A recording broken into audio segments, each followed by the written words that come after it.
आज चाहिँ हामी तपाईहरुलाई ई-सेवाबाट डिम्याट र मेरो सेयरको पैसा कसरी तिर्ने भनेर सिकाउन गइरहेको छौं। So hello everyone, welcome to our next episode. आज चाहिँ हामी तपाईहरुलाई ई-सेवाबाट डिम्याट र मेरो सेयरको पैसा कसरी तिर्ने भनेर सिकाउन गइरहेको छौं। अपडेट त अहिले भर्खरै आयो होला, त्यो सबैले रिन्यु त गर्नै पर्यो कि मेरो सेयर कि डिम्याट अपडेट त गर्नु परि नै हाल्यो, स्पेशली डिम्याट।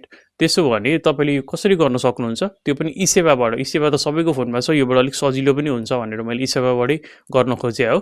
अब यसको लागि चाहिँ तपाईले मेरो स्क्रिन शेयर हेर्नु होला। मेरो सेवा आइडीमा आइसकेको छु भने यहाँनिर देख्न सक्नुहुन्छ मेरो सेयर भनेर माथि सर्च गरेपछि यस्तो इन्टरफेस आउनेछ। यसमा क्लिक गरेपछि तपाईले आफ्नो डिपोजिट पार्टिसिपेन्ट भन्नाले तपाईले कुनबाट खोल्नु भएको छ, जस्तै नोबेलबाट छ भने नोबेल ब्याङ्कको गर्नु होला र जुनबाट खोल्नु भएको छ त्यो सिलेक्ट गर्नु होला। तलपट्टि क्लाइन्ट आइडी भनेको छ। क्लाइन्ट आइडी भनेको चाहिँ तपाईले मेरो सेयर खोल्दापट्टि जुन माथिपट्टि हाल्नुहुन्छ नि कोड, हो त्यो कोड हाल्नु होला। 00 के हुन्छ नि, हो त्यो कोड माथिपट्टि हाल्दिनु होला। त्यो चाहिँ सबैलाई थाहा छँदैछ, नभए मेरो सेयरमा गएर हेर्न पनि सक्नुभयो। त्यसपछि अब तपाईँ के रिन्यु गर्ने, डिम्याट गर्ने कि मेरो सेयर गर्ने कि दुईटै गर्ने।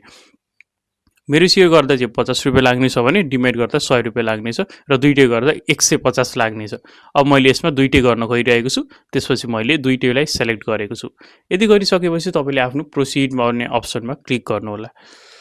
प्रोसिडमा क्लिक गरिसकेपछि तपाईले सबै डिटेल्स आउनेछ। कति वर्षको लागि रिन्यु गर्न चाहनुहुन्छ, के गर्न सक्नुहुन्छ भनेर देखाउनेछ।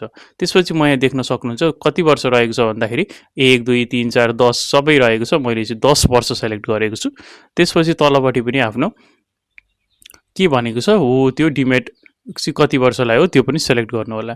यति गरिसकेपछि देख्न सक्नुहुन्छ मेरो यहाँ 150 रुपियाँ चाहिँ चार्ज रहेको छ भने 5 रुपियाँ चाहिँ यो चाहिँ ई-सेवाले नै कमिसन जस्तो अब भ्याट जस्तो के हो त्यो लाग्ने रहेको रहेछ। अनि टोटल गर्दाखेरि चाहिँ 155 पोइन्ट अलिकति पैसा रहेको छ, 65 भनेर। अब यसपछि चाहिँ पे विथ ई-सेवा गरेर तपाईले पेमेन्ट गर्न सक्नुहुन्छ।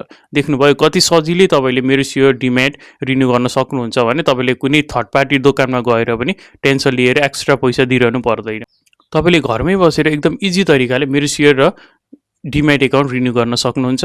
आजको भिडियो कस्तो लाग्यो, हाम्रो भिडियोलाई पुरा हेर्नु भएकोमा धन्यवाद। हाम्रो यो नयाँ च्यानल हो, त्यसैले गर्दा सब्स्क्राइब गरिदिनु होला र भरिसके सबैजनालाई सेयर पनि गरिदिनु होला, ताकि उनीहरूलाई पनि मेरो सेयर र डिम्याट रिन्यु गर्न सजिलो होस्। आजको लागि यति नै, थ्यांक यू।